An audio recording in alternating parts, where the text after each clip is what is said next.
You better plan to live to 100, huh? It's so stupid. These people say, we're going to live to 100. Look at the increase in life expectancy. Oh, my goodness. I'm like, oh, So I got this, I don't even remember where I got this chart from, but life expectancy at age 65, at age 70, and at birth. The minute I started doing this, guess who wants to jump up? Here we go. Here's Pablo. Here he is. I want to say hi to Miss Sharon. We just talked to a beautiful lady named Sharon, and she loves Pablo. And there's that guy. Look at that face. He's like, why is Finn so loud? Let me get Finny outside. Oh boy. It's 38 degrees here. It's warm. I'm not warm, but at least it's not cloudy. Thank the good Lord. And Finny says, I heard you getting on the video, Dad, so I got to interrupt. There he is. Where are you going? Where are you going? Well, he didn't know what he wants to do, that guy. Come on. You going to stay out there? What are you doing? You want to go? Let me just see if he wants to go outside. All right, there you go. Burr, man. You staying, Pops? All right, come on. Let's go back. It's too cold for me. Too cold for me. Come on. Good boy. All right. So as I just kind of mess around with this data set of the life expectancy. I cannot believe how many people still fall for this idea that we're all going to be living to 100. You know, you better plan for 100. All right, so just this from the CDC right here. And I just kind of copied and pasted into a Google sheet here. But so this is at birth, 47 years, all races at birth in 1900. By 1950 is 68 years. All right, this is at birth. Now, this is not applicable at all to any of us because we are obviously not just born. We fast forward to, I think the furthest year they go is 2016 here, 78. And I graphed this.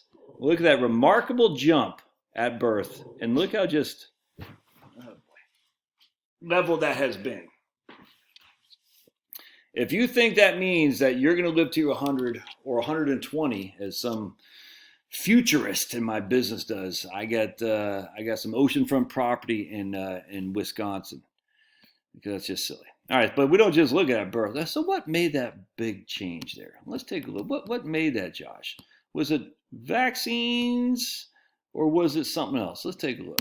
I had to change because my computer's run low on batteries. So what caused the increase in life expectancy via reduction of infant mortality was this guy, Ignaz Semmelweis. And you should get this book, Ignaz Semmelweis, because this book just, when you want the paperback version, because our man Ignaz Semmelweis will read the riveting, captivating, and compulsively readable story of the discovery that hand washing helps prevent the spread of disease.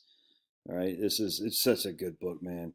In mid-19th century Vienna, hand washing was a subversive idea. With deaths from childbed fever exploding, Semmelweis discovered that doctors themselves were spreading the disease. With simple reforms worked immediately, childbed fever in Vienna all but disappeared. But they brought down Semmelweis to a tragic end as the wrath of the science of the time led to his death in a mental institution. So that was the change right there. Good hygiene, good water supply. You know what I'm saying? We weren't just throwing our poop into the freaking water supply. We're actually getting good. We actually had, well, I don't even know, not sewers or whatnot, but I don't know how it worked, but we had more clean water. Of course, now with all the fluoride is going the other opposite direction, but we're able to have good hygiene for sure. All right, so now we say, well, how about when they're 65 years old? Because this is all that matters, because now I'm 53. I don't care about an infant mortality. I mean, that right there, that's low. That has nothing to do with me. Now I mostly care about at 65. All right, so right here, 1950 is 13.9. So that means if you're 65 in 1950, you could expect to live till you're 79 back then.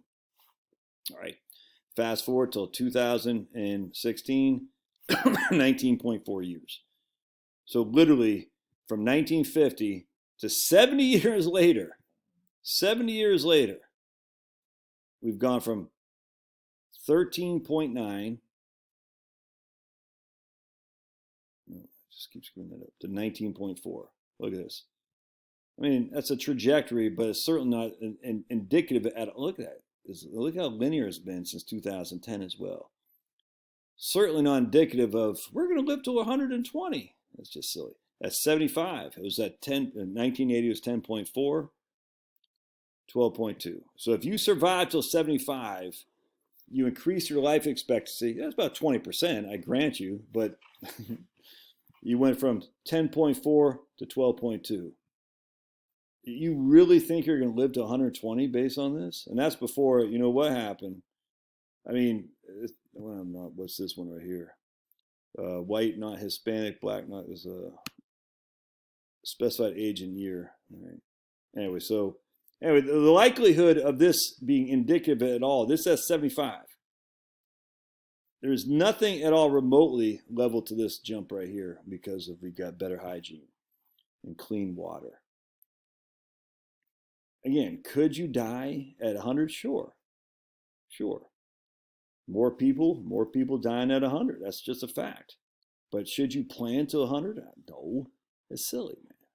And all these people saying, you should plan until 95. Based on what exactly? I mean, based on what? Life expectancy has jumped up. Here we are, 65 years old.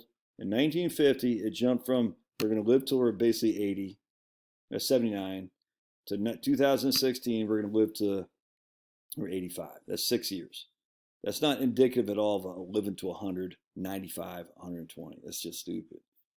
Video again, I'll do the engaging data website. That's freaking fantastic. About you're more likely to die than run out of money by this. It's such a good video, such a good data set that a lot of people are ignorant of because they think I'm going to run out of money. You're going to run out of time, baby. I mean that's just a fact. Time keeps on slipping into the future. Your life expectancy is getting lower each day you survive. Don't waste time. All right, love your thoughts. We'll see you.